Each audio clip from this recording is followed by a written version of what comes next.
The sheer level of intuitiveness on Finaloop is something that is just totally unmatched. Previously, our bookkeepers and accountants are keeping outside of QuickBooks their own amortization depreciation schedules, which makes absolutely no sense. But the fact that program does not have the capability internally to amortize or depreciate data over time is pretty insane. This should be your guide and your Bible. There's no better story told than the numbers from your books. Hi, this is Rayla from Finaloop. Join me as I sit down with real brands to hear how they got real-time visibility into the health of their business. These are honest conversations about what works, what doesn't, and why Finaloop became part of their journey. Hi, everyone. I'm joined here with Russell Sachs from Be Amazing, the CEO of Be Amazing. I guess to get started, Russell, I'd love to just hear a little bit of background about your brand, what you do, just a little bit about how you got started. Totally. Me and my business partners have been in supplement space now for about 10 years, both on the retail side, owning our own retailer, as well as now our own brand, obviously, with Be Amazing. The story of Be Amazing is a truly special one. One of my business partners, Mike, developed a cough when we were 27 years old, thought nothing of it. Unfortunately, ended up being a rare form of cancer, Hodgkin's lymphoma. He was told that the good news was that although it's a rare form of cancer, it was extremely treatable, and that within 6 months he should be fully in remission and cured.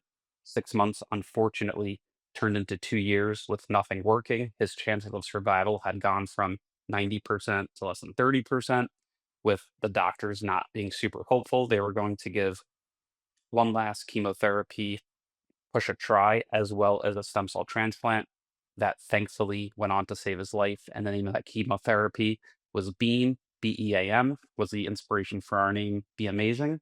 And everything we do here has Mike's story, his battle, and his positivity ingrained and woven within this brand. That's amazing.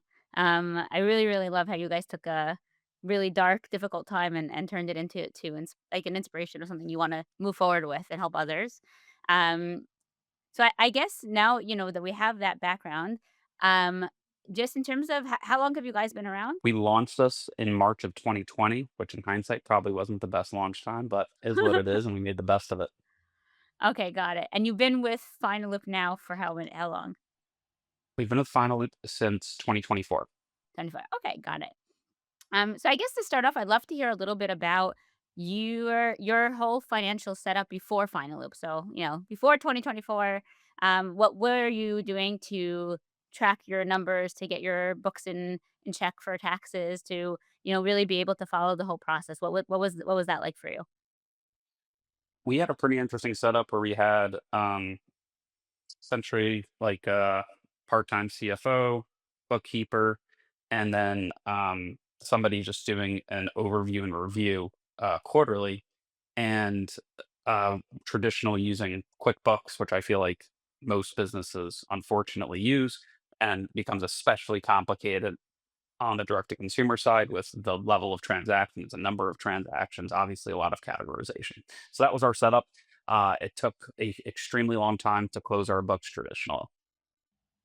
Okay, got it. And in terms of like when you say extremely long time, what does that mean? Does that mean 15 days later, 2 months later, a year later? Yeah, it honestly would totally depend on how busy they were, but just the sheer number of hours required to close QuickBooks in general, I think is just extraordinarily complex and cumbersome, especially again on the direct to consumer side. Things obviously get even more complicated if you're layering in some sort of retail. So it would always take longer than we'd hoped. 15 days thereafter would be a really good month. Okay, got it. Wow. And then 15 days after the month, when you actually got your books, Yes. then what happened after that? Were you able to use them to help make decisions? Were you going back and forth? So like what was happening after you actually got those numbers? Yeah, I think a big issue that we had with it was a lot of miscategorizations and misclassifications. And the frustrating thing about that for us was it was things that we had previously gone over. So, for instance, if there was the same vendor we were working with every single month, some months would end up in one category, other months would end up in a totally different category, which obviously doesn't make a ton of sense. And you're doing double work a lot of the time. So there were a lot of reviews on our side to double check and make sure everything was firmed up correctly. So once we got it, we did our own review. Okay, got it. And what would you say was, like, the biggest pain point in that process? Like, what was the point that you said, "Okay, enough is enough. We need to try to find a different setup." Two components. One was waiting on them to finish what they had to do and make sure everything was categorized correctly, A, but then B, that statements were closed correctly and things were reconciled correctly. So it was two components, the amount of time that they needed to wait just for things to sync and get shored up on the QuickBooks side, but then two, the actual waiting that we had to wait for them to actually do that job. So it was kind of double in that regard. And especially when you have a super fast growing business and you want to make sure you are extremely financially literate and making extremely data driven decisions, which we like to do, it's difficult to do that in real time when you're kind of playing catch up. Oh, absolutely, and I love that you said that because what I find is a lot of brands, they at least, like, I guess the more traditional sense of books is they look at the bookkeeping as something you have to have for tax purposes, or you need to, like, let's say, get a loan or investors, but they don't really look at it on the day-to-day in terms of its ability to help you make data-driven decisions. And I think that that's something that a lot of founders, especially early stage founders, are still learning the fact that those numbers have to be taken into account and actually in making those decisions. So during that early process, when you were waiting on your books for so long, how did that come into play for you in terms of making your decisions? Like where did you feel like you kind of had these blind spots? Yeah, it was difficult. I would say one of the biggest things that we're constantly looking at, especially being in the supplements and wellness space or COGS, you do have different raw materials that are changing month to month and quarter to quarter. So we obviously have an internal benchmark that we're trying to hit with things changing so quickly, and especially with the tariff situation that's going on. I can't imagine now being on QuickBooks still and kind of waiting for all that data to still come in. So COGS from like, high level is something that we're super cognizant of, but then secondarily, obviously being trying to be prudent with our cash and make sure we're juicing every possible dollar that we can. Our marketing spend is something that we keep an extremely close eye on, day to day, week to week. We're looking at ROAS, CAC, and CCAC, all that stuff, right? So trying to figure out one, a way to do that super efficiently. Um, Without having like Finaloop's real-time data aggregation is almost impossible, and we're doing a lot of rough math on our own. So, of course, it's not gonna be 100% accurate. There may be things that we're missing, things that slip through the cracks. That obviously then results in a pretty big layer of A, inconsistency, but B, just potentially misinformation, which you're then making decisions off bad information, which is like the worst thing you can do. So, I'm extremely grateful that we made the switch. Amazing. So I guess now we'll switch to more of the present state. First of all, how did you hear about Final initially? Like, what made you think to start looking into it? Think you guys have reached out to us a few times. To be honest, I was extremely skeptical, as I typically am with these types of things.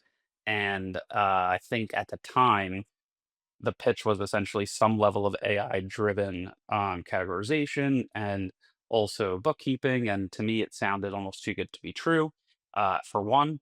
For two, the other recommendations we had gotten were from other colleagues and friends that I have in the ecom space that kind of swore by it, which was really what pushed me kind of over the hump and saying, you know, you obviously don't know what you don't know. And for me, it seemed like it seemed impossible for there to be another solution other than QuickBooks. It's the solution that every founder is talking about. It's the solution that everyone knows, that's kind of everyone thinks is tried and true. And to me, now looking back on it, like QuickBooks is the antithesis of anything that is easy. It is such a pain. I can't imagine going back. I'm glad to hear. I remember our first call a couple of years ago when we when Yep, I when I walked you through the Final Loop demo. So we've come a long way since then. totally. Totally. um, and what was I guess for you the clincher in terms of saying okay we're making the switch now. Yeah, I think the sheer level of intuitiveness on Final Loop is something that is just totally unmatched. And to me, a very small and easy example of that would be something as simple as like a depreciation or amortization.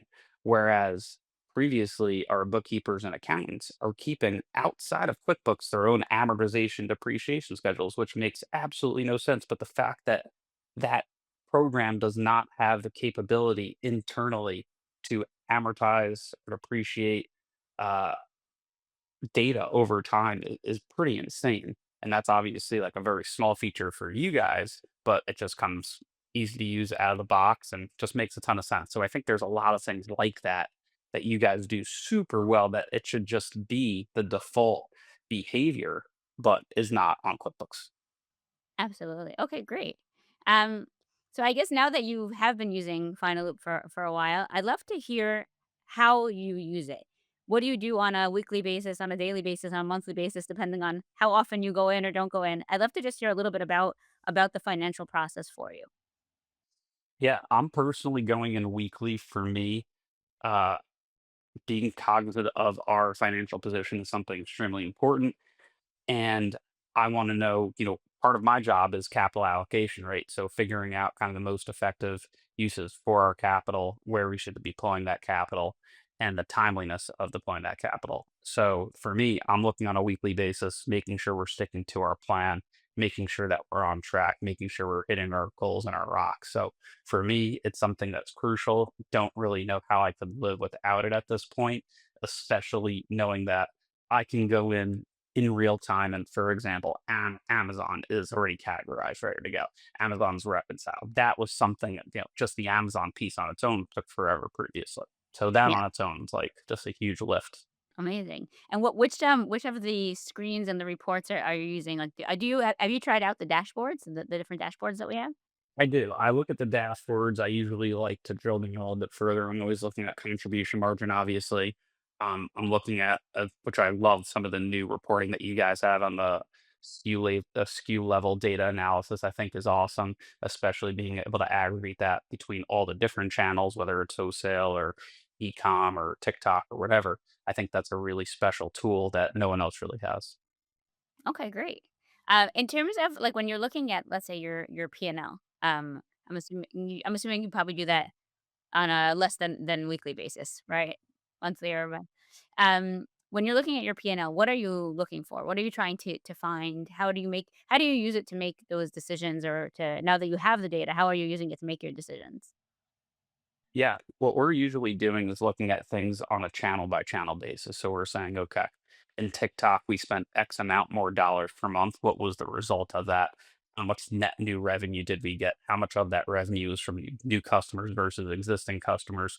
Similarly on, D2C, and similarly also on wholesale, we're looking at that on a channel by channel basis. So for example, on a wholesale level, we're saying, okay, did we do any new demos in the previous quarters that maybe is now affecting the spike in sales? So is the spike in sales attributed to some sort of marketing initiative or some sort of demoing that we did? And then again on the direct to consumer side, obviously that's a little bit more real time. Are we doing anything on digital ad spend side? We're doing something different on the influencer side. We're doing something different with podcasts over the last 30 days that is affecting this net new spike that we're seeing. So you're focusing a lot on the top line revenue, trying to understand where their fluctuations are coming in.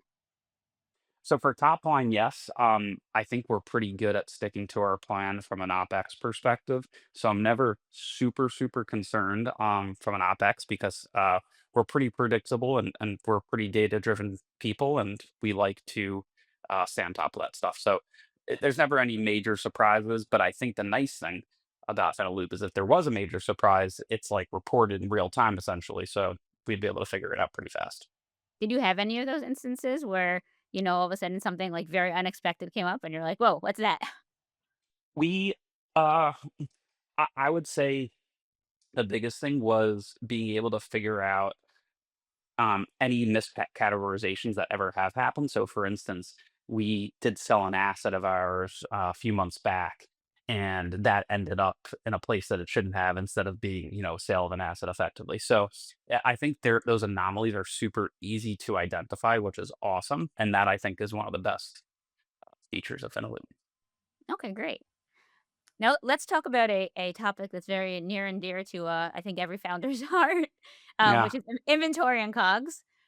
Yeah. Uh, so, first of all, I know that recently you started using, Inventory IQ, right? Yeah, okay, great.